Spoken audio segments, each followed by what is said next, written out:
Hello दोस्तों, आप सभी लोगों का हमारे यूट्यूब चैनल में स्वागत है। आई होप आप सभी लोग अच्छे होंगे और आप सभी लोग की जो तैयारी है वह अच्छे से चल रही होगी। तो आज हम करने वाले हैं आपका यूपी ट्रिपल एस सी के जो है पेट का जो आपका एग्ज़ाम है उसके टेस्ट नंबर 2 को आज सॉल्व करेंगे।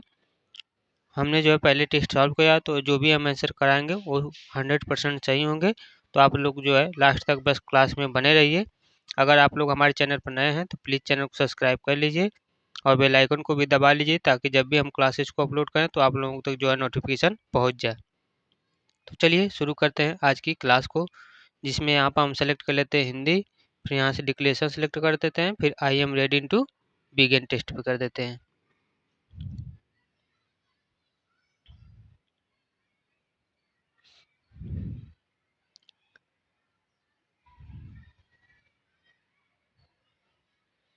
तो आपका प्रश्न नंबर पहला इसमें दिया हुआ है, टेक्स्ट बुक का है, पेट का टेस्ट पेपर नंबर 2 है, जिसमें आपका पहला प्रश्न है कि औद्योगिक क्रांति से गुजरने के लिए ब्रिटेन को किन संसाधनों से जो है लाभ हुआ। औद्योगिक क्रांति से गुजरने के लिए ब्रिटेन को किन संसाधनों से जो है लाभ हुआ। तो इस प्रश्न का सही आंसर क्या हो जाएगा? तो इस प्रश्न का सही आंसर आपका हो जाएगा ऑप्शन नंबर 4, कोयला एवं लोहा। इसका सही आंसर क्या हो जाएगा? कोयला एवं लोहा। अगला प्रश्न है प्रश्न नंबर 2। प्रश्न नंबर 2 आपका दिया हुआ है कि मराठा प्रशासन के तहत प्रधानमंत्री के लिए जो है शीर्षक था। मराठा प्रशासन के तहत प्रधानमंत्री के लिए शीर्षक था। इसका सही आंसर क्या होगा? तो इसका सही आंसर आपका हो जाएगा पेशवा। इसका सही आंसर क्या होगा? पेशवा जो है इस प्रश्न का सही आंसर हो जाएगा। अगला प्रश्न है प्रश्न नंबर 3। प्रश्न है कि यूरोप में औद्योगिक क्रांति के बारे में निम्नलिखित में से कौन सा सही नहीं है। यहाँ पर देखिए पूछा है कि औद्योगिक क्रांति के बारे में जो है कौन सा सही नहीं है। तो इसका सही आंसर क्या होगा? तो इसका सही आंसर आपका हो जाएगा महिलाओं को पुरुषों की तुलना में अधिक भुगतान किया गया क्योंकि उन्होंने जो है बहुत मेहनत की थी।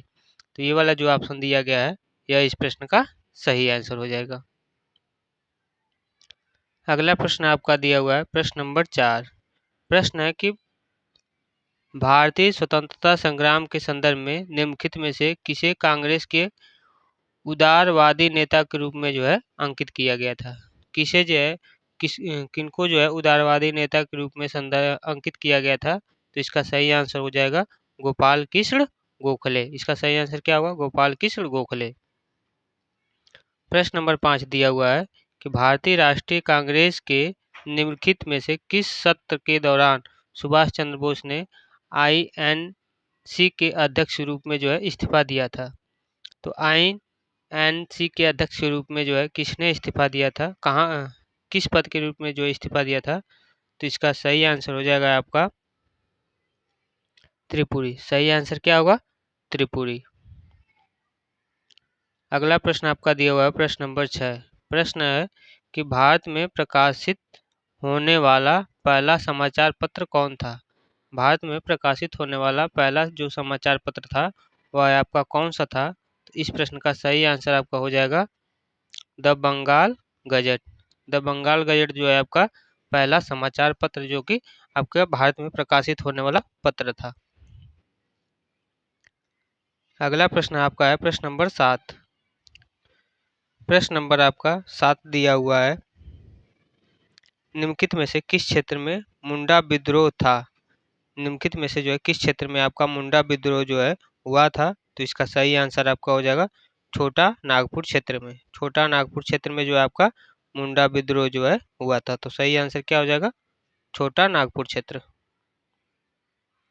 प्रश्न नंबर आपका 8 दिया हुआ है कि भारत को ब्रिटिश नियंत्रण से जो है मुक्त करने के लिए भारतीय राष्ट्रीय सेना जो कि आईएनए का जो है गठन किसने किया।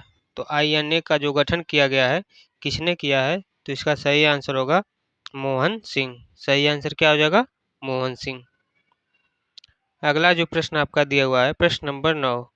प्रश्न दिया हुआ है कि निम्नलिखित में से किस स्थान पर 7 अगस्त 1905 को स्वदेशी आंदोलन की जो है औपचारिक उद्घोषणा की गई थी।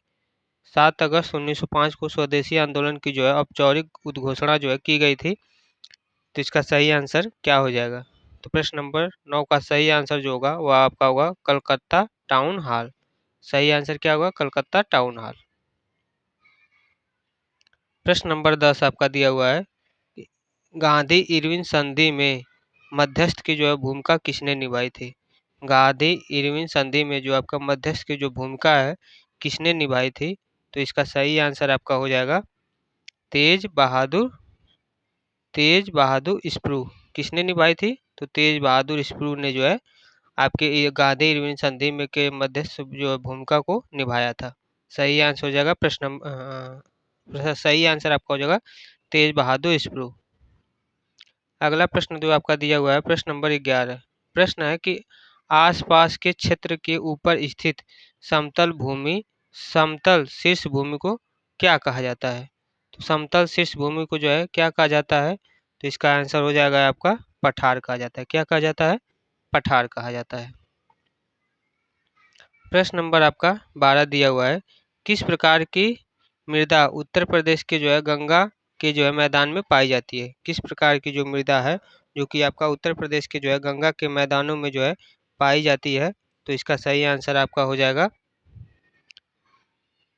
बांगर मृदा भी पाई जाती है और खादर मृदा, ये दोनों ही मृदा जो है आपका उत्तर प्रदेश के जो है गंगा के जो है मैदानी भागों में पाई जाती है। तो सही आंसर क्या हो जाएगा? विकल्प 1 और विकल्प दोनों सही होगा। तो ऑप्शन है जो आपका यह वाला जो ऑप्शन है सही हो जाएगा। आगे बढ़ते हैं। प्रश्न नंबर 13 है कि निम्नलिखित में से कौन सी नदी भारतीय प्रायद्वीप की जो है पूरब की ओर बहने वाली नदी है? भारतीय प्रायद्वीप की जो है पूरब की ओर बहने वाली नदी निम्नलिखित में से जो है कौन सी नदी है? तो इसका सही आंसर क्या होगा? तो प्रश्न नंबर 13 का जो आपका सही आंसर हो जाएगा वह हो जाएगा ऑप्शन नंबर ए। कौन सा होगा? तो वह होगा आपका महानदी। महानदी जो आपका भारतीय प्रायद्वीप की जो है पूरब की ओर बहने वाली नदी है। प्रश्न नंबर आपका 14 दिया हुआ है कि काल बैसाखी पवनें भारत के जो है किस क्षेत्र में अधिकतर चलती हैं?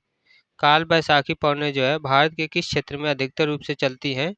तो इसका सही आंसर जो होगा इसका सही आंसर आपका हो जाएगा पश्चिम बंगाल और असम। पश्चिम बंगाल और असम जो है इस प्रश्न का सही आंसर हो जाएगा। प्रश्न नंबर 15 आपका दिया हुआ है, भूमध्य रेखा निम्नलिखित में से किस देश के मध्य से नहीं गुजरती है? किस देश के मध्य से जो है आपका भूमध्य रेखा जो है यह नहीं गुजरती है? तो इसका सही आंसर आपका हो जाएगा भारत। भारत से जो है भारत के देश के जो है मध्य से होकर नहीं गुजरती है। अगला प्रश्न है प्रश्न नंबर 16। प्रश्न दिया हुआ है, सभी प्रकार की जो है सरकारी आय तथा व्यय इनमें से निम्न में से किस में जाते हैं? सभी प्रकार की सरकारी आय तथा व्यय जो है निम्न में से जो है किस में जाते हैं? तो इसका सही आंसर क्या होगा? तो इसका सही आंसर आपका हो जाएगा भारतीय समेकित निधि में। किस में जाते हैं? तो भारतीय समेकित निधि में जाते हैं। सही आंसर होगा ऑप्शन नंबर सी। अगला प्रश्न है प्रश्न नंबर 17। प्रश्न दिया हुआ है कि भारत में हरित क्रांति के संदर्भ में HYV में H का क्या अर्थ होता है? भारत में जो है हरित क्रांति के संदर्भ में जो है HYV में H का जो है क्या अर्थ होता है? तो इसका सही आंसर हो जाएगा आपका हाई। क्या HYV में H का जो अर्थ होता है वह होता है हाई। अगला प्रश्न है प्रश्न नंबर 18। प्रश्न नंबर 18 दिया हुआ है कि निम्नलिखित में से कौन लॉरेंस वक्र के द्वारा जो है मापा जाता है? कौन जो है आपका लॉरेंस वक्र के द्वारा मापा जाता है? तो इसका आंसर आपका हो जाएगा आय की असमानता। आय की जो असमानता है वह आपका लॉरेंस वक्र के द्वारा क्या किया जाता है? मापा जाता है। प्रश्न नंबर आपका 19 दिया है, निम्न में से कौन योजना आयोग के पहले अध्यक्ष थे? योजना आयोग के जो है पहले अध्यक्ष जो है कौन थे? तो इसका आंसर हो जाएगा पंडित जवाहरलाल नेहरू। पंडित जवाहरलाल नेहरू जो है आपके योजना आयोग के क्या थे? अध्यक्ष थे। अगला प्रश्न है प्रश्न नंबर 20। प्रश्न है कि निम्नलिखित में से फसली से तात्पर्य है कि एक ही भूमि पर एक साथ दो या फिर दो से अधिक फसलें उगाना किस प्रकार की जो है फसल के अंतर्गत आता है? तो इसका सही आंसर जो आपका हो जाएगा, कौन सी फसल के अंतर्गत आता है, तो यह आता है आपका मिश्रित फसल से। मिश्रित फसल का जो तात्पर्य होता है कि एक ही भूमि पर एक साथ दो या दो से अधिक फसलों को जो है उगाना। प्रश्न नंबर आपका 21 दिया हुआ है, केंद्रीय मंत्रिपरिषद की जो है नियुक्ति कौन करता है? केंद्रीय मंत्रिपरिषद की जो नियुक्ति है कौन करता है? तो इसका सही आंसर आपका हो जाएगा, प्रधानमंत्री की जो है सलाह पर भारत के जो राष्ट्रपति होते हैं, वह आपका केंद्रीय मंत्री की जो है क्या करते हैं, नियुक्ति करते हैं। अगला प्रश्न है प्रश्न नंबर 22। प्रश्न नंबर 22 आपका दिया है, निम्नलिखित में से किन अनुच्छेदों की जो श्रेणी है भारतीय संविधान के भाग 15 से जो है संबंधित है? तो इसका सही आंसर क्या हो जाएगा? इसका सही आंसर आपका हो जाएगा अनुच्छेद 330 से लेकर जो है 342 तक, यानी कि इसका सही आंसर जो होगा अनुच्छेद 330 से लेकर जो है 342 तक। अगला प्रश्न आपका है प्रश्न नंबर 23। प्रश्न नंबर 23 आपका दिया है, भारतीय संविधान के अनुसार अनुच्छेद और प्रस्तावना का कौन सा युग्म जो है आपका सही है? जिसमें आपका फर्स्ट वाला दिया हुआ है कि अनुच्छेद 54 में जो है राष्ट्रपति का निर्वाचन से संबंधित है, और अनुच्छेद 17 जो कि आपका अस्पृश्यता का अंत से जो है संबंधित है। तो इसमें से कौन सा जो आपका युग्म है वह सही है? तो इसका सही आंसर होगा, इसमें आपके दोनों ही युग्म यानी कि जो दोनों ही बातें कही गई हैं, अनुच्छेद 54 व राष्ट्रपति के निर्वाचन से, और अनुच्छेद 17 जो कि आपका अस्पृश्यता का अंत से संबंधित है, दोनों ही चीज क्या है, सही है।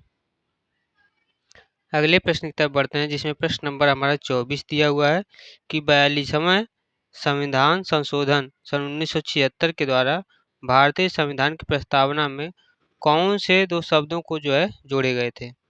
किन दो शब्दों को, यानी कि कौन से दो शब्दों को जो है जोड़ा गया है? तो इसका सही आंसर होगा समाजवादी समाजवादी पंथ निरपेक्ष।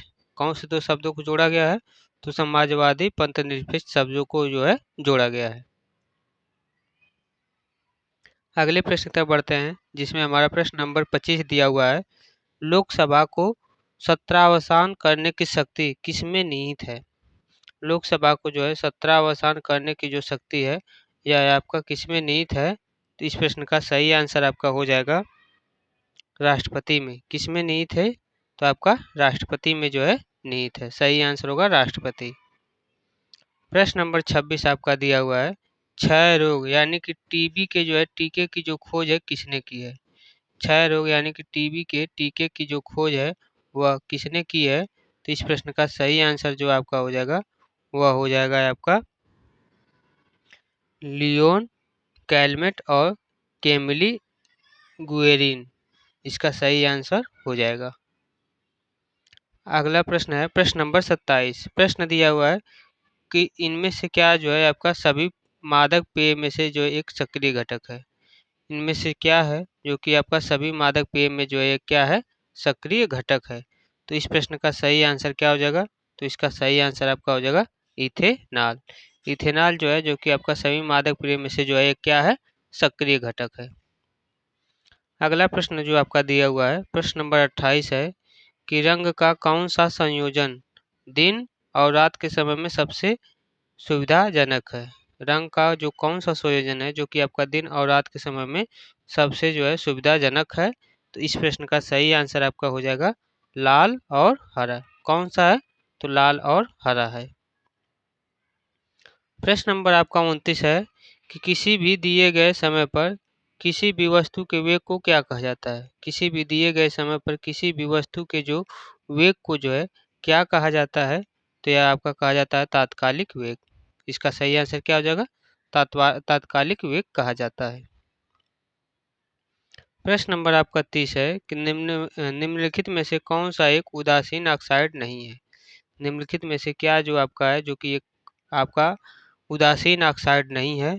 तो इसका सही आंसर आपका हो जाएगा Na2O। क्या होगा सही आंसर? Na2O। प्रश्न नंबर आपका 31 दिया हुआ है कि दो संख्याओं का गुणनफल दो संख्याओं का गुणनफल आपका 9375 है। जब सबसे बड़ी संख्या को सबसे छोटी संख्या से विभाजित किया जाता है तो भागफल 15 होता है। इन संख्याओं का जो है योग पूछा है कि इन संख्याओं का योग क्या होगा। क्योंकि दो संख्याओं का हमें गुणनफल दिया हुआ है, कितना दिया हुआ है 9375 रुपया, तो यानी कि x गुणे y की वैल्यू हमें दिया है 9375 रुपये, जिनमें से सबसे बड़ी संख्या सबसे छोटी संख्या से, जब सबसे बड़ी संख्या को सबसे छोटी संख्या से विभाजित किया जाता है तो 15 शेषफल बच जाता है। यानी कि अगर किसी संख्या x में y से विभाजित किया जाता है तो 15 शेष बच जाता है, तो जो आपको 15 भागफल प्राप्त होता है वो उसको ऐड करेंगे तो उस तरीके से दोनों संख्याओं का हमें रेशियो पता चल जाएगा। रेशियो करने के बाद यहाँ एक संख्या वैल्यू रख देंगे, यहाँ पर रखकर सॉल्व करेंगे तो हमारा आंसर आ जाएगा। चूँकि हमने पहले से ही सॉल्व कर लिया है तो इसका आंसर जो हमारा आया है वो आया है 400, तो सही आंसर क्या हो जाएगा 400। अगला भी प्रश्न वही दिया है कि 5 विषयों में से राकेश के पहले 3 विषयों में औसत अंक 80 थे और अंतिम 3 विषयों में औसत अंक 92 थे। यदि उसके तीसरे अंक में 51 थे तो सभी 5 विषयों में उसके औसत अंक कितने थे। तो इस प्रश्न का सही आंसर क्या होगा आप लोग कमेंट करके बता सकते हैं। क्योंकि इसको हमने पहले से ही सॉल्व कर लिया है तो हमें पता है कि इसका आंसर क्या होगा, तो इसका आंसर आपका जो होगा वो हो जाएगा 93। सही आंसर क्या हो जाएगा 93। प्रश्न नंबर आपका 33 दिया हुआ है। एक शर्ट के जो है मूल्य में पहले 15% की वृद्धि की जाती है और फिर 12% की कमी की जाती है और फिर 8% की वृद्धि की जाती है। शर्ट के जो है मूल्य में कुल वृद्धि या फिर कमी परसेंटेज जो कि दशमलव के स्थान तक बताना है कि क्या होगा। तो इसको आप जब आप सॉल्व करेंगे तो सॉल्व करने के बाद इसका आंसर आना चाहिए 9.3% की वृद्धि। अगला प्रश्न आपका दिया हुआ है प्रश्न नंबर 34। प्रश्न नंबर 34 दिया हुआ है कि 32/8 गुणे 15/5 प्लस 30/5 गुणे 7-2 का जो है मान ज्ञात करना है कि इसका मान क्या होगा। तो जब हम इसको सॉल्व करेंगे तो इसको सॉल्व करने के बाद इसका आंसर हमारा आना चाहिए, कितना आना चाहिए 132 आना चाहिए। सॉल्व कर आप लोग कमेंट में इसका आंसर बता सकते हैं। प्रश्न नंबर 35 दिया हुआ है कि x प्लस 1/x की वैल्यू 1 है तो x cube plus 1/x cube का मान क्या होगा। तो इसको सॉल्व करना है, तो इसको सॉल्व करना भी बहुत आसान है। इसका डायरेक्ट फार्मूला आ जाता है आपका, फार्मूले पर आप रखकर सॉल्व करेंगे तो यहाँ से पहले x square plus 1/x square की वैल्यू निकालेंगे, फिर वहाँ से इसको सॉल्व किया जाएगा तो इसका जो सही आंसर आ जाएगा वह आंसर आपका आ जाएगा आना चाहिए -2। इस प्रश्न का सही आंसर क्या आना चाहिए -2 आना चाहिए। प्रश्न नंबर 36 आपका दिया हुआ है कि निम्नलिखित वाक्य या फिर वाक्यांश के लिए 4 शब्द दिए गए हैं, इनमें से उपयुक्त शब्द को जो है चुनकर उत्तर पत्र में जो है चिन्हित करना कि कौन सा आंसर सही होगा। तो इसका प्रश्न आपका दिया हुआ है कि जिसे मापा न जा सके, जिसे मापा न जा सके उसको क्या कहेंगे। तो इसका सही आंसर आपका हो जाएगा जिसे मापा न जा सके उसको कहेंगे अपरिमेय। क्या कहेंगे अपरिमेय, तो सही आंसर क्या हो जाएगा अपरिमेय। प्रश्न नंबर 37 दिया हुआ है कि निम्न में से किस शब्द में वर्तनी की जो है शुद्धि है, यानी कि निम्नलिखित में से कौन सा इसमें जो शब्द दिया हुआ है जिसकी जो है अशुद्धि दी गई है। तो इसका सही आंसर जो होगा वह होगा शोषणी। कौन सा शब्द हो जाएगा, इसका आंसर होगा षोडशी। सही आंसर क्या होगा षोडशी। प्रश्न नंबर आपका 38 दिया हुआ है रामचंद्र शुक्ल ने हिंदी साहित्य का प्रथम महाकाव्य इनमें से जो है किसे माना है। रामचंद्र शुक्ल ने हिंदी साहित्य का जो प्रथम महाकाव्य है इनमें से जो है किसे माना है। तो इस प्रश्न का सही आंसर आपका हो जाएगा पृथ्वीराज रासो। पृथ्वीराज रासो को जो है इन्होंने हिंदी साहित्य का प्रथम महाकाव्य के रूप में माना है। तो सही आंसर क्या होगा Prithviraj Raso.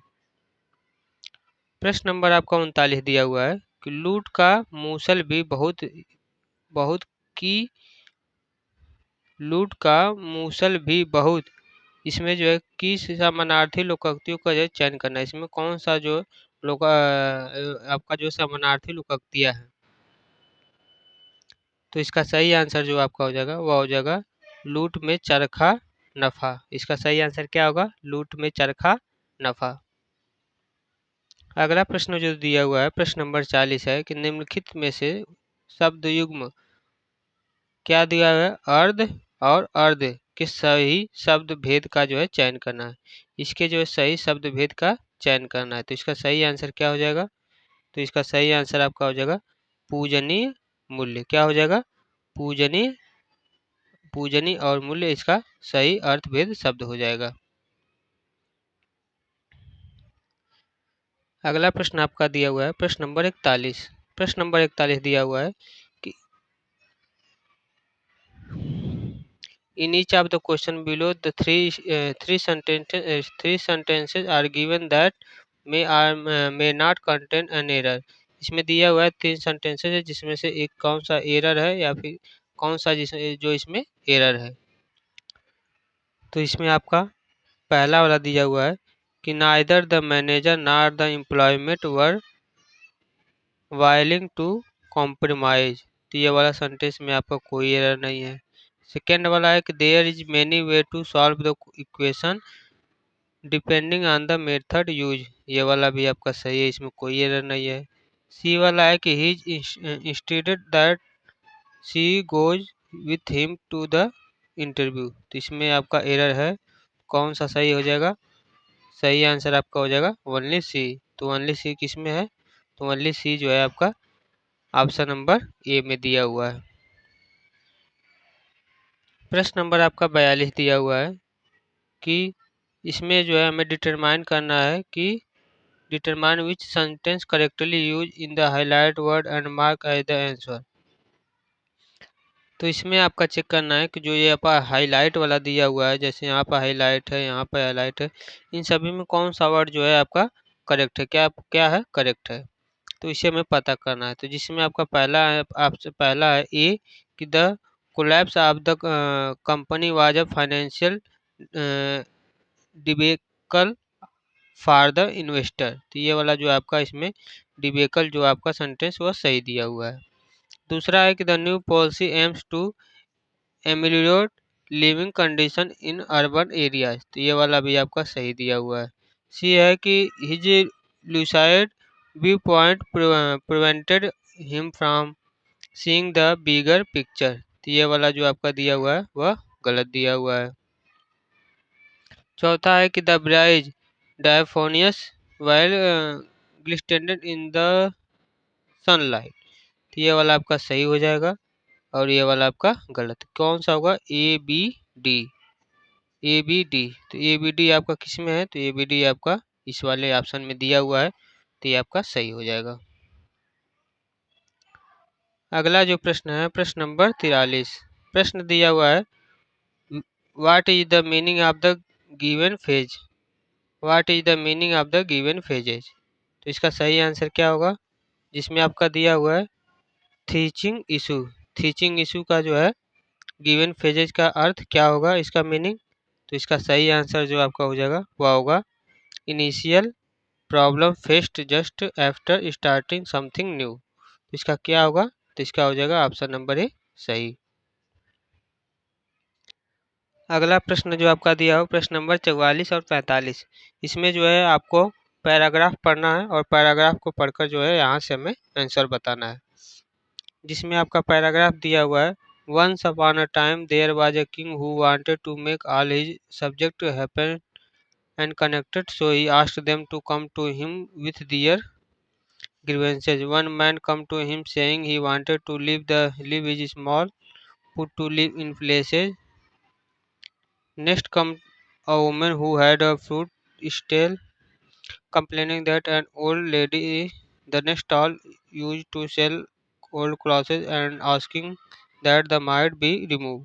Another man asked permission to put his old unsafe boat which the harbour master had undermade out of the sea.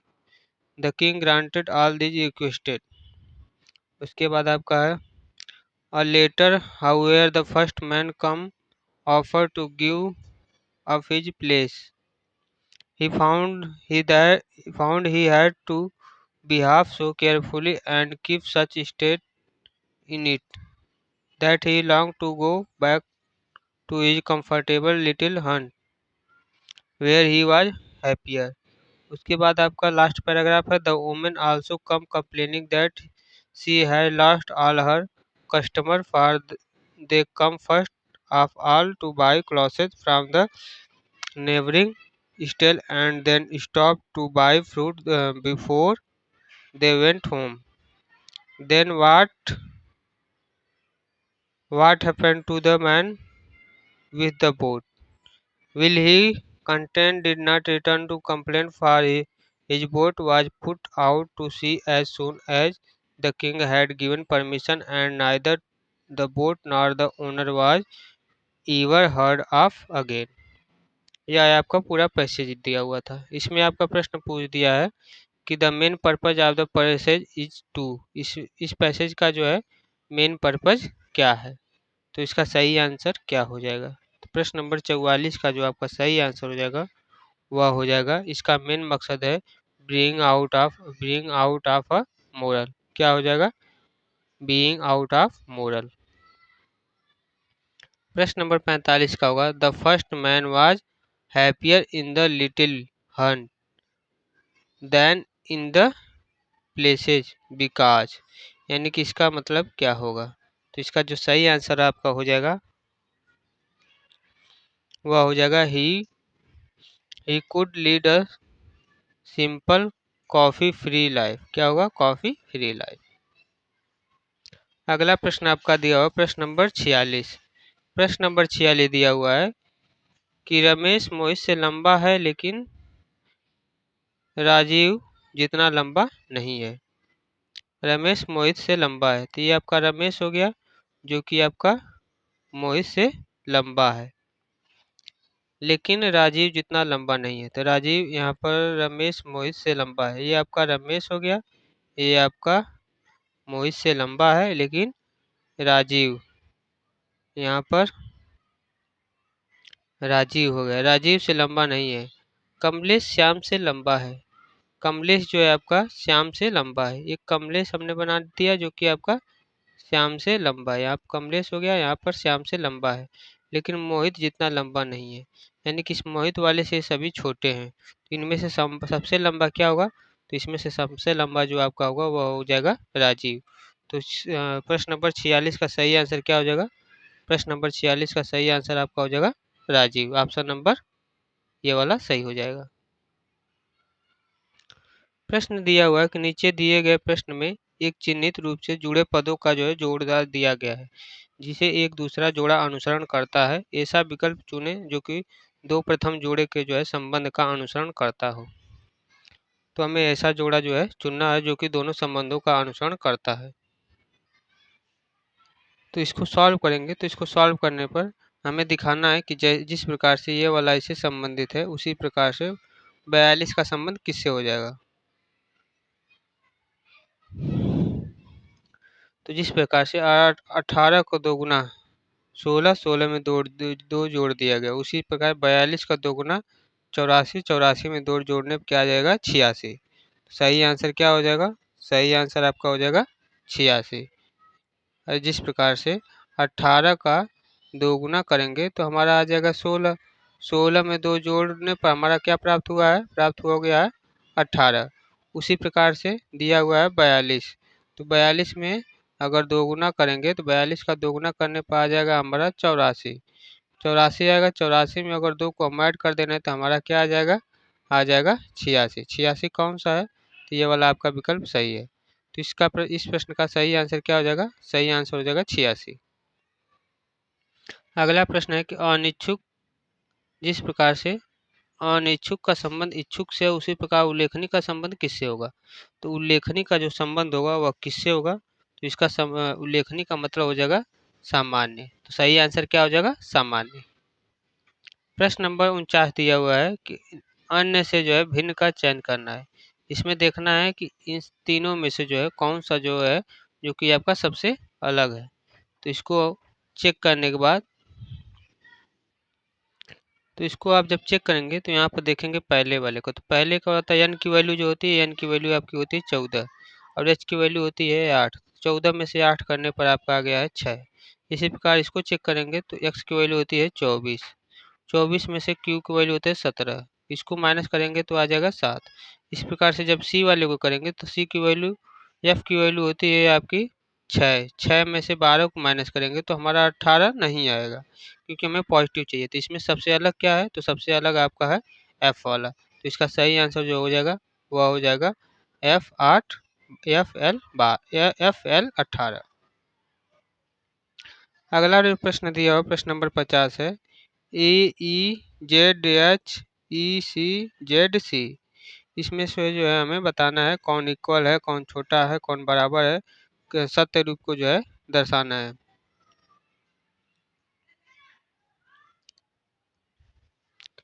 तो देखिए इसमें क्या होता है, ए की वैल्यू यहाँ पर ई की वैल्यू हमारी जो है सबसे बड़ी है, तो ए की वैल्यू जो है हमारी, ई की वैल्यू जो है ए से बड़ी है तो ये वाला आ जाएगा पहले वाले में। दूसरे वाले में जेड है तो जेड की वैल्यू एच से बड़ी होगी तो ये वाला आ जाएगा।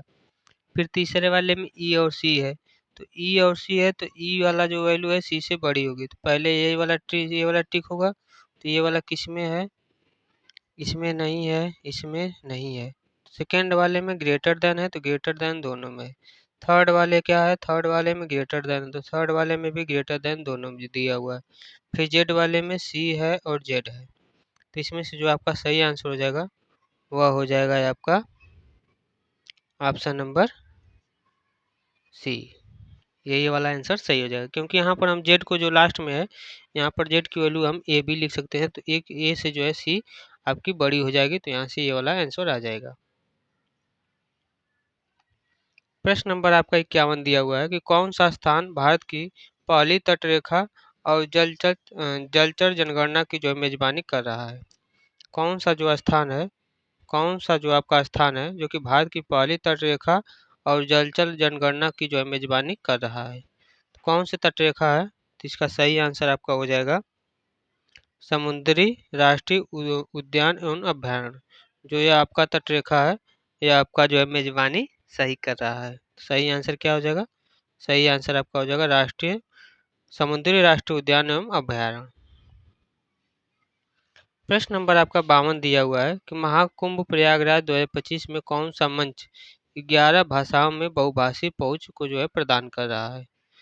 तो 11 भाषाओं में बहुभाषी पहुंच को जो है प्रदान कर रहा है, कौन सा, तो इसका सही आंसर आपका हो जाएगा भाषिनी। सही आंसर क्या होगा, भाषिनी। तो आपका सही हो जाएगा भाषिनी। प्रश्न नंबर आपका 53 दिया हुआ है कि भारत में बाल विवाह की समाप्ति हेतु महिला एवं बाल विकास मंत्रालय के द्वारा कौन सा जो है अभियान शुरू किया गया है।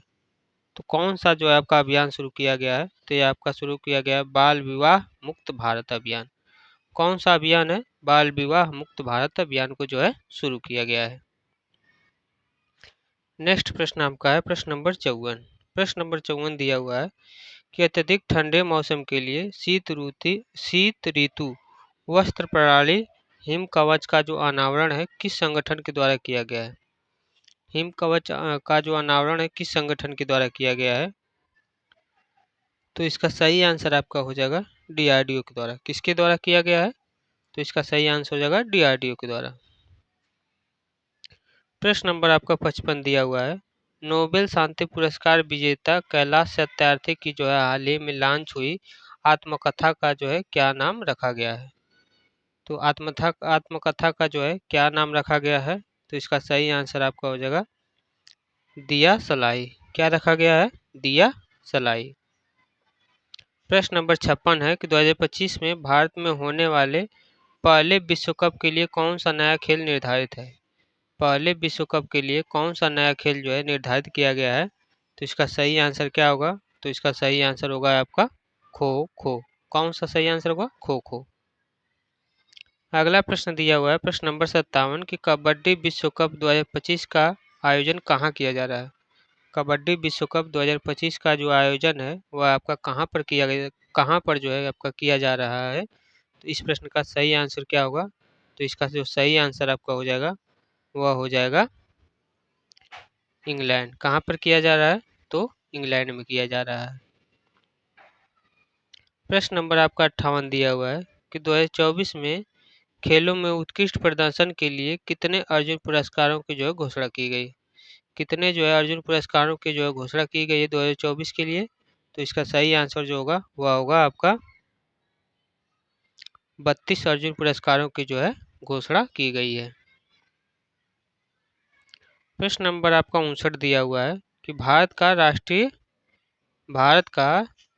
राष्ट्रीय राजमार्ग नेटवर्क के आकार के जो है मामले में विश्व स्तर पर कौन सा स्थान हो गया है?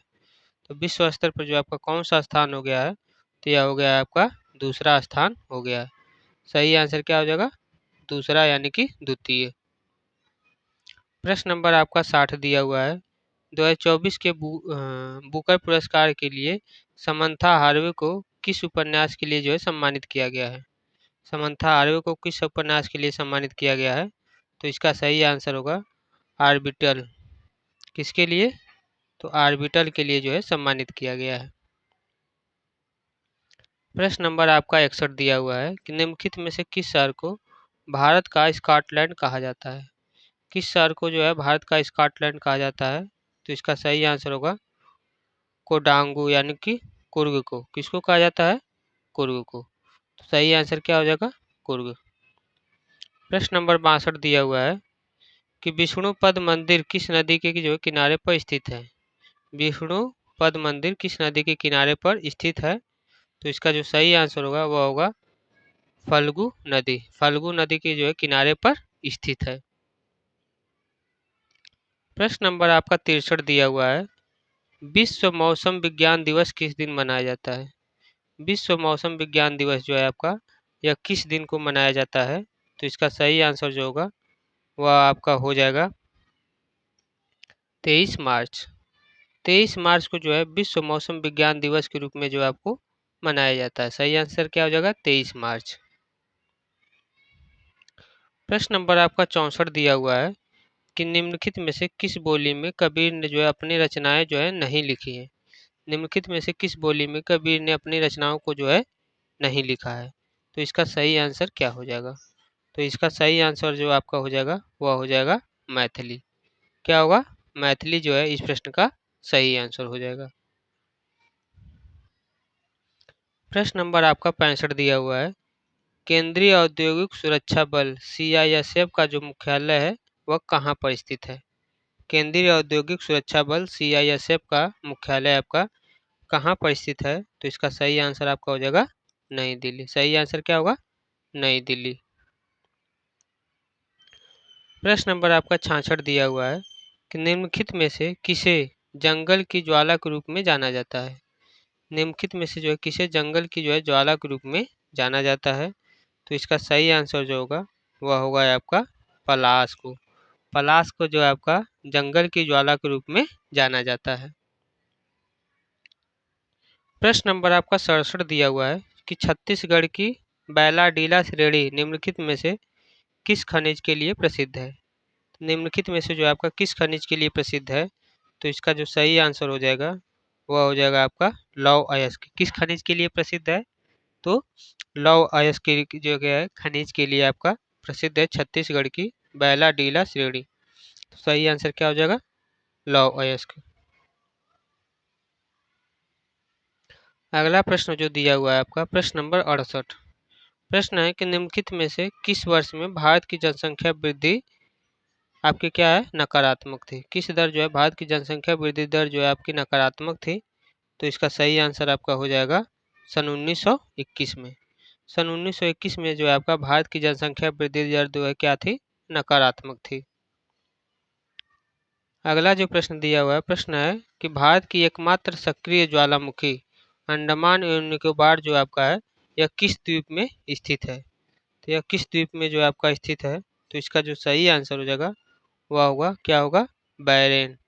बैरेन में जो है आपका स्थित है भारत की एकमात्र सक्रिय ज्वालामुखी अंडमान एवं निकोबार की जो है बैरेन द्वीप में जो है स्थित है। अगला प्रश्न आपका दिया हुआ प्रश्न नंबर 70। प्रश्न है उत्तर प्रदेश के किस जिले में वन के तहत सबसे कम क्षेत्र है? उत्तर प्रदेश के किस जिले में वन के तहत सबसे जो है कम क्षेत्र है? तो इसका सही आंसर होगा आपका भदोही में। किस जिले में? भदोही जिले में जो है सबसे कम क्षेत्र है। प्रश्न नंबर आपका 71 है यह जो है आपका पैसे से संबंधित सवाल है। यहाँ पर पैसेज जो है जो कि काफ़ी ज़्यादा बड़ा है, जिसको आप लोग पढ़कर सॉल्व कर सकते हैं। वीडियो को रोकिए, वीडियो को स्टॉप करके रोक कर यहाँ से सॉल्व करके इसका आंसर आप लोग कमेंट बॉक्स में कमेंट कर सकते हैं।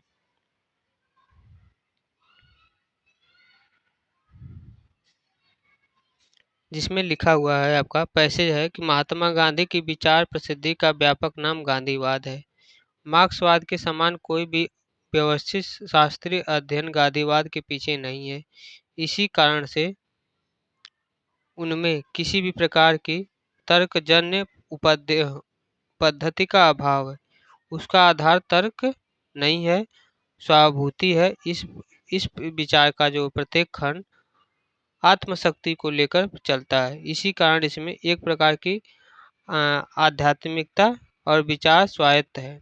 गांधीवाद को किशोर लाल मसूरवाला ने 3 भागों में इसको विभक्त किया, जिसमें आपका वर्ण व्यवस्था, स्टेशिप, विकेंद्रीकरण। वर्ण व्यवस्था के अंतर्गत उन्होंने पारिश्रमिक की समानता का जो प्रस्ताव किया। स्टेशिप के अंतर्गत आत्मविश्वास के साथ समस्त प्राणी मात्र के कल्याण के लिए कार्य करना होता है। विकेंद्रीकरण के अंतर्गत उद्योगों को नहीं है कि राजसत्ता का भी केंद्रीकरण उनका अपना अभिशप्ति था। गांधीवाद की जो है सबसे बड़ी देन उनकी यह विचारधारा है कि हमको साध्य के साथ साथ साधन की जो है भी पवित्रता का भी ध्यान रखना चाहिए। सर्वोदय गांधी का सामाजिक आदर्श है। गांधीवाद के जो है मूल स्तंभ 2 हैं, जिसमें आपका सत्य और अहिंसा है। उन्होंने अहिंसा को सत्य का जो है दूसरा पहलू कहा है। अहिंसा में प्रेम की समव्याप्ति भी है। अब नीचे भी देखते हैं कि समव्याप्ति भी है। यह जो है आपका प्रेम स्वार्थ, मोह, आसक्ति आदि से जो है भिन्न होता है। इस अहिंसा में बैर, त्याग, चराचर प्रेम और पूर्ण निष्काम का भाव का जो है क्या है समन्वय है। ऐसी अहिंसा की प्राप्ति के लिए गांधी ने आत्मशुद्धि को जो है आवश्यक माना है और उसके लिए अहम के त्याग को जो है अनिवार्य माना है। मार्क्सवाद के जो है साम्यवाद के प्रति गांधी जी का जो दृष्टिकोण है वह सकारात्मक था, किंतु इसका कारण था कि वर्गहीन समाज का आदर्श। क्या कारण था? वर्गहीन समाज का आदर्श। तो इससे जुड़े कुछ प्रश्न दिए गए हैं, जिसको हम देखते हैं। जिसमें आपका प्रश्न पूछा गया है कि गांधीवाद और मार्क्सवाद की समानता में परिलक्षित होती है। तो इनमें से क्या जो है आपका गांधीवाद और मार्क्सवाद के जो है समानता में परिलक्षित होती हैं? तो यहाँ से इसका सही आंसर हो जाएगा आपका वर्गहीन समाज के आदर्श के आधार पर जो है परिलक्षित होती है। प्रश्न नंबर आपका 72 दिया हुआ है कि गांधीवाद के संदर्भ में असत्य क्या है। गांधीवाद के जो संदर्भ में यहाँ पर दिया गया है, इनमें से कौन सी बात जो है आपका असत्य है? तो इनमें से जो आपकी बात असत्य है वह है मार्क्स से साम्यवाद के प्रति गांधी जी का दृष्टिकोण नकारात्मक था। ये वाली जो बात है वह आपकी असत्य है। अगला प्रश्न है प्रश्न नंबर 73 की गांधी जी के सामाजिक आदर्श सर्वोदय से क्या आशय है। गांधी जी के सामाजिक आदर्श सर्वोदय से जो आपका आशय है वह क्या रखा गया है? तो इसका सही आंसर जो आपका होगा वह होगा सबकी उन्नति होना। क्या है? इनका सीधा मतलब है कि सबकी उन्नति होना चाहिए। अगला प्रश्न जो आपका दिया हुआ है प्रश्न है कि अभिशप्ति का अर्थ है। अभिशप्ति का जो है क्या अर्थ है? तो इसका जो अर्थ है वह है इच्छा। अभिशप्ति का अर्थ होगा इच्छा। अगला प्रश्न है कि गद्यांश के अनुसार गांधी जी की जो है समाज की सबसे बड़ी देन क्या है। गद्यांश के अनुसार गांधी जी की समाज की जो सबसे बड़ी देन है वह क्या रखी गई है? तो वह जो है आपका रखा गया है साध्य के साथ साथ साधन की पवित्रता का भी ध्यान रखने का जो सिद्धांत है वह गांधी जी के गांधीवाद की समाज की जो है बड़ी देन है। आगे बढ़ते हैं। अगला हमारा पैसेज है, जिसमें हम प्रश्न नंबर 76 से लेकर जो है 80 तक प्रश्नों को देखेंगे। जिसमें आपका पैसेज दिया हुआ है कि एक साधारण किसान से लेकर बड़े बड़े विद्वान वेताओं तक की सफलता का मूल कारण परिश्रम ही है। जो कार्य बड़े कठोर भयंकर दिखाई देते हैं, परिश्रम रूपी मंत्र से उन्हें सबसे आगे असफलता का जो है भूत टिक नहीं सकता। जो परिश्रम के लिए कमर कस लेता है, उसकी विजय होने में कोई संदेह नहीं रहता है। सफलता रूपी विजय शक्ति चाहे कहीं भी छुपी हो, उसे परिश्रमी व्यक्ति के पास आना ही पड़ता है। प्रभु भी परिश्रमी की ही सहायता करता है। पूरे मनोयोग से किया हुआ परिश्रम मनुष्य को अपने श्रेय तक जो है पहुंचा देता है। गेहूं आदि उपाजने के लिए किसान को कितना कठोर परिश्रम करना चाहिए, कितना कठोर परिश्रम करना पड़ता है, इसी प्रकार ज्ञान और विज्ञान के कार्यों में भी परिश्रम का पूरा हाथ है। एक वेदांत देवताओं को जो है नई खोज के लिए कितना परिश्रम करना पड़ता है, न रात का पता, न दिन का, न भूख का, न प्यास का। जब उसे अपने कार्य में सफलता मिल जाती है तो उसके आनंद का ठिकाना नहीं रहता। विद्यार्थी अपने जीवन की दृष्टि दौड़ाए तो उसमें भी यही सार है। परीक्षा सर पर आती है तो विद्यार्थी को कुछ नहीं सूझता, वह अपना सारा आराम और सुख त्याग देता है। मस्तिष्क के द्वार खोलकर कठिन परिश्रम के लिए कटिबद्ध हो जाता है, पूरे दिल से परिश्रम करके परीक्षा देता है। तब उसको आत्मविश्वास होता है कि उसके पास एक ऐसी कुंजी है जिसके द्वारा उसने सफलतापूरी मंदिर के जो है द्वार खोलकर उस लक्ष्य भंडार के लिए दर्शन कर लिए हैं, जो कि कभी कम नहीं होता। परिश्रम करने से उसमें से न जाने कितने अमूल्य रत्न प्राप्त हो सकते हैं। सचमुच इसी परिश्रम रूपी सचमुच इसी परिश्रम रूपी कुंजी को लेकर मनुष्य उस भव्य प्रसाद ताले खोल सकता है जिसमें न जाने कितने अमूल्य निषिद्धियां पड़ी भरी होती हैं। तो इस पैसेज के आधार पर हमें प्रश्न देखना है कि कौन कौन से प्रश्न हैं और क्या इसका आंसर होगा। जिसमें आपका प्रश्न पूछा गया है कि गद्यांश के प्रयुक्त शब्द में ध्येय के पर्यायवाची का चयन करना है, कि ध्येय का जो है पर्यायवाची क्या होगा। तो इसका आंसर आपका हो जाएगा, ध्येय का पर्यायवाची हो जाता है आपका लक्ष्य। ध्येय का पर्यायवाची क्या होगा, लक्ष्य होगा। अगला प्रश्न आपका है, प्रश्न है कि गद्यांश के लिए सर्वाधिक उपयुक्त शीर्षक का जो है चयन करना है। गद्यांश के लिए इस शीर्षक का जो है हम नाम क्या रख सकते हैं। तो इसका नाम जो होगा वह होगा परिश्रम ही सफलता की कुंजी है। परिश्रम ही सफलता की कुंजी है, इस जो है आपका पैसेज है इसका यानी कि जो है आपका गद्यांश इसका शीर्षक हो सकता है। अगला जो प्रश्न है, प्रश्न है कि किस उदाहरण में गद्यांश में प्रयुक्त कटिबद्ध का उचित प्रयोग किया जाता है। कटिबद्ध का जो है उचित प्रयोग किया जाता है। तो इसका सही आंसर आपका हो जाएगा कठिन परिश्रम के लिए कटिबद्ध होकर ही सफलता प्राप्त होती है। अगला प्रश्न है, प्रश्न नंबर 69। प्रश्न है कि गद्यांश वास्तविक जीवन से किस प्रकार संबंधित है। गद्यांश जो है वह आपका वास्तविक जीवन से किस प्रकार संबंधित है, इसका सही आंसर क्या होगा। तो इसका जो सही आंसर होगा वह होगा, यह जीवन की वास्तविकता है कि अपने लक्ष्य को पाने के लिए परिश्रम के सिवा कोई भी अन्य रास्ता नहीं है। तो इसका सही आंसर यही होगा। अगला प्रश्न दिया हुआ है कि गद्यांश के केंद्रीय विषय की जो है पहचान कीजिए। गद्यांश के केंद्रीय विषय की पहचान कीजिए कि क्या होगा। तो इसका सही आंसर आपका हो जाएगा परिश्रम का सफलता से अटूट संबंध। परिश्रम का सफलता से अटूट संबंध जो है आपका गद्यांश के केंद्रीय विषय की जो है पहचान हो जाएगी। अगला प्रश्न है, प्रश्न नंबर 81 से लेकर 85 तक। 81 से लेकर 85 तक जो है इस प्रश्न का हमें आंसर बताना है कि क्या होगा। जिसमें आपका दिया हुआ है शेयर ए की कीमत और शेयर बी की कीमत इस प्रकार से दिखाया गया है। यहाँ पर दिया हुआ पूछा है कि सभी वर्षों में बी के शेयर का औसत मूल्य कितना है। बी के जो है शेयर का औसत मूल्य यानी कि जो ये सर्कल वाला बना है इसके सभी शेयर का औसत मूल्य यानी कि हमें ऐड कर देना है 9 + 15 + 30 + 60, 9 + 15 + 30 + 60 + 150 + 90, इन सभी को ऐड कर कर 1 2 3 4 5 6 से जो है डिवाइड कर देना है। तो इन सभी को ऐड करके 6 से डिवाइड जब हम करेंगे तो इसका आंसर हमारा क्या आ जाएगा। तो इसका आंसर हमारा आ जाएगा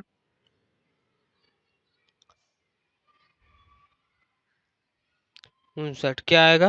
59 इसका सही आंसर आ जाएगा। आप लोग ऐड कर कर 6 से डिवाइड कर कर देख सकते हैं। अगला प्रश्न आपका है प्रश्न है कि 2019 में शेयर 2019 में ए के शेयर का मूल्य 2018 के समान है। 2019 में ए का जो शेयर है 2019 19 जो दिया नहीं है, यानी कि 19 आ सकता है, जो कि आपका 2018 के शेयर के समान है। तो ए वाला जो है ये आपका 120 है, तो 120 का जो शेयर है वह 2019 के शेयर के समान है।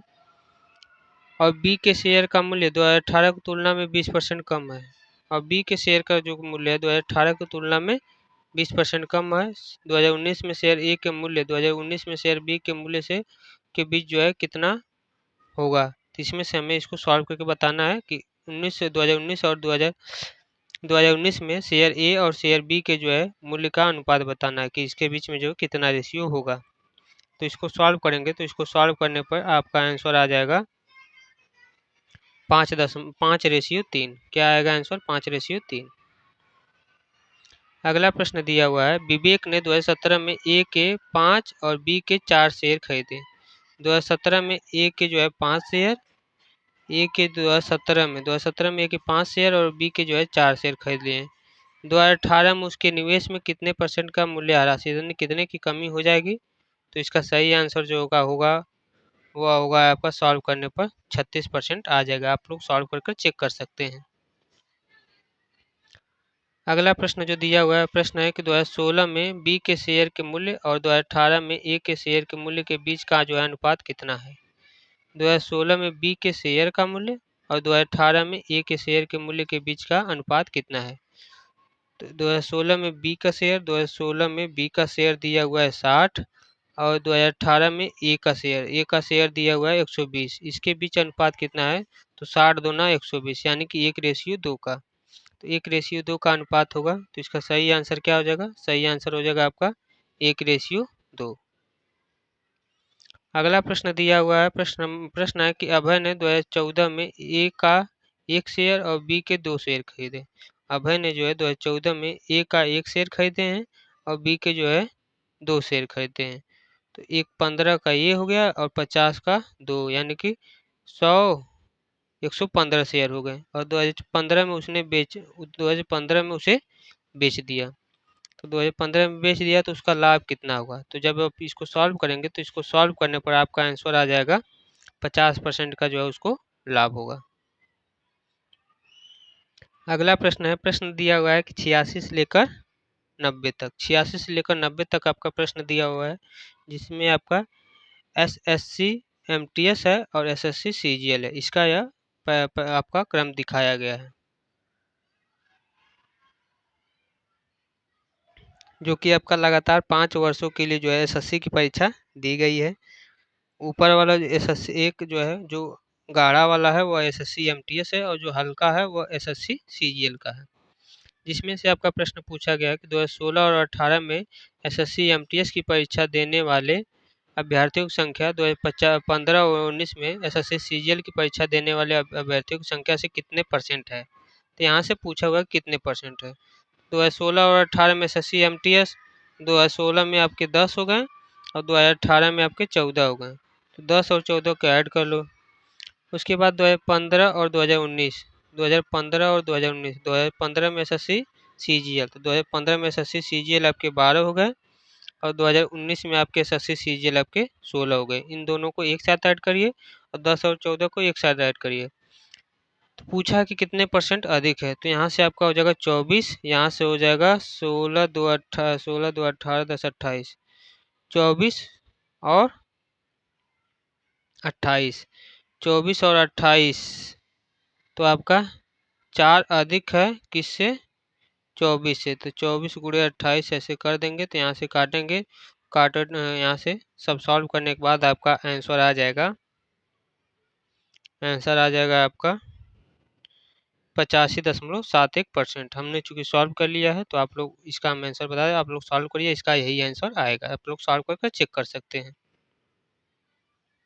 अगला प्रश्न है कि 2016 17 और 18 में एक साथ SSC CGL की परीक्षा देने वाले अभ्यर्थियों की संख्या और 2015, 17 और 19 में एसएससी एमटीएस की परीक्षा देने वाले अभ्यर्थियों की संख्या के बीच अनुपात क्या है?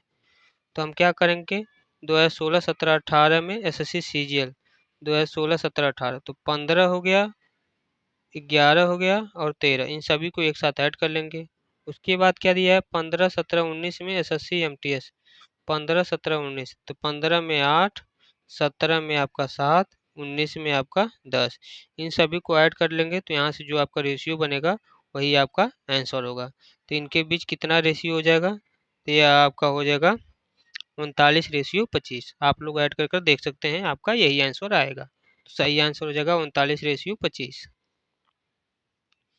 प्रश्न नंबर आपका 88 है कि यदि वर्ष 2016 में एसएससी सीजीएल परीक्षा वाले अभ्यर्थी और 2019 में एसएससी सीजीएल परीक्षा देने वाले 25% अभ्यर्थी टाइपिंग टेस्ट के लिए चुने गए हैं, तो दोनों वर्षों के लिए टाइपिंग टेस्ट के लिए चुने गए अभ्यर्थियों की कुल संख्या क्या होगी?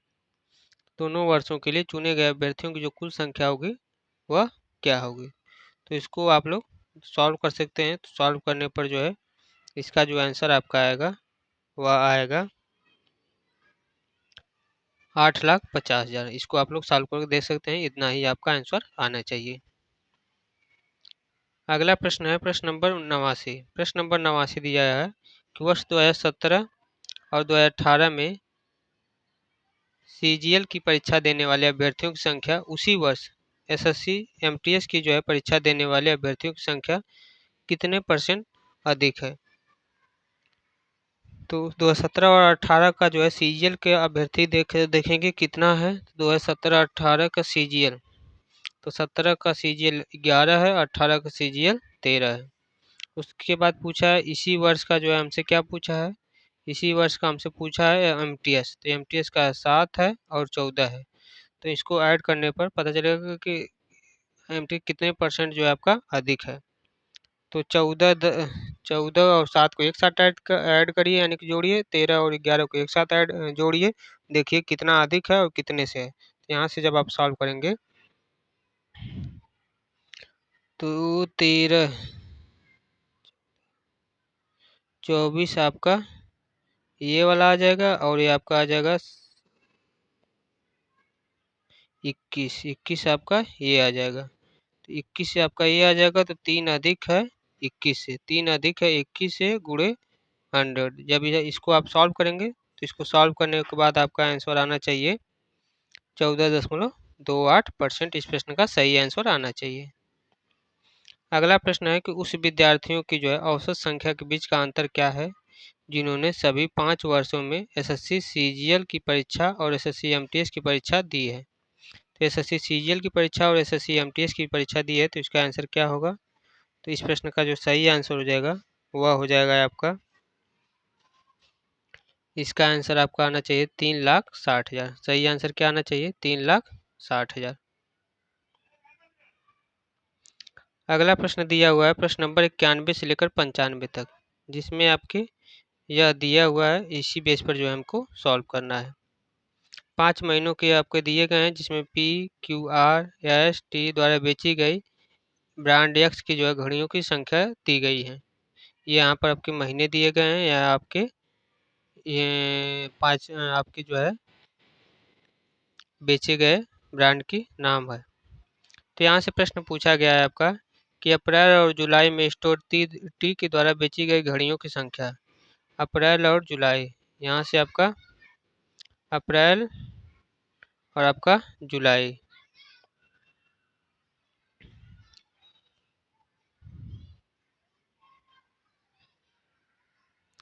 अप्रैल और जुलाई में जो है स्टोर टी के द्वारा बेची गई घड़ियों की जो संख्या है, जुलाई में स्टोर पी के द्वारा बेची गई घड़ियों की संख्या से कितने % अधिक है। तो आपका कितने % अधिक है इसको हमें बताना है।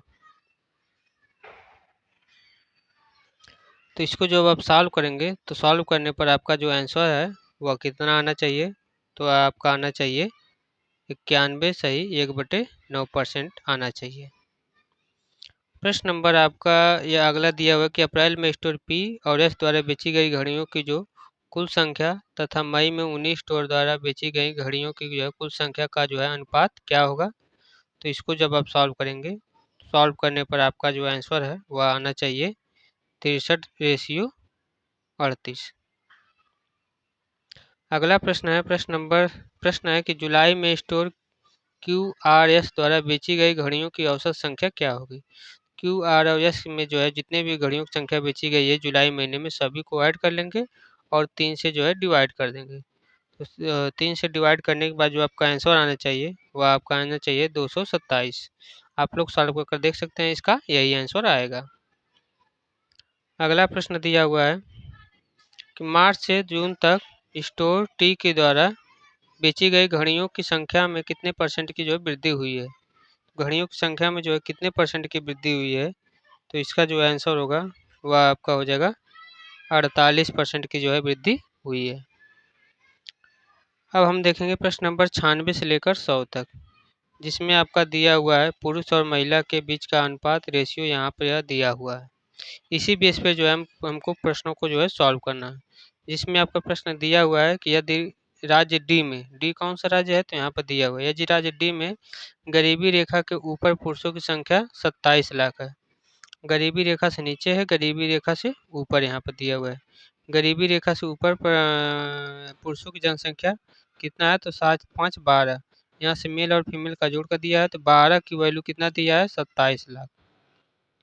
तो राज्य डी की जो है कुल जनसंख्या कितनी होगी, तो राज्य डी की जो है कुल जनसंख्या कितनी होगी, तो 100% जनसंख्या में आपका 28%, राज्य में डी में जो है 28% जनसंख्या है, तो एक की वैल्यू 27 दिया हुआ है तो 28 की वैल्यू यहाँ से हम सॉल्व करेंगे। तो सॉल्व करने के बाद जो है इसका आपका आंसर आना चाहिए, वह आना चाहिए आपका 90 लाख। कितना आना चाहिए, 90 लाख आपका आंसर आना चाहिए।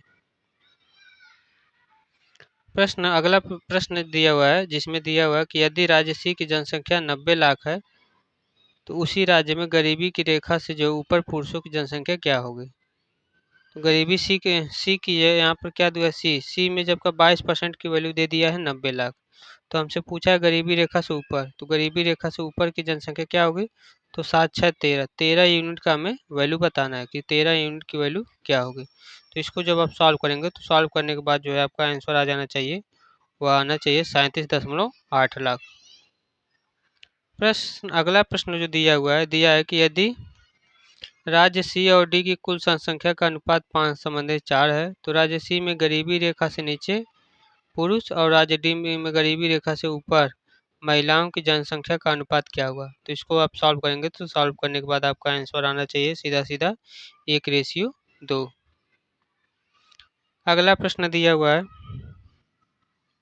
प्रश्न है कि राज्य एफ में गरीबी रेखा से नीचे रहने वाली महिलाओं और गरीबी रेखा से ऊपर रहने वाले पुरुषों की जनसंख्या का जो अनुपात क्या होगा। तो इसका जो अनुपात होगा वह होगा आपका 2/5, इसका सही आंसर आएगा। अगला प्रश्न और आज का लास्ट प्रश्न आपका है कि यदि राज्य की जो है कुल जनसंख्या 70 लाख है तो उसी राज्य में गरीबी रेखा से नीचे पुरुष की जनसंख्या और गरीबी रेखा से ऊपर महिलाओं की संख्या का जो अनुपात क्या होगा। महिलाओं की संख्या का अंतर पूछा है, तो अनुपात नहीं, यहाँ पर अंतर पूछा है, अंतर क्या होगा। तो जब आप इसको सॉल्व करेंगे तो सॉल्व करने पर आपका अंतर आ जाएगा 18.2 लाख। सही आंसर क्या हो जाएगा, 18.2 लाख। तो यहाँ से हम आपका सबमिट करते हैं टेस्ट को।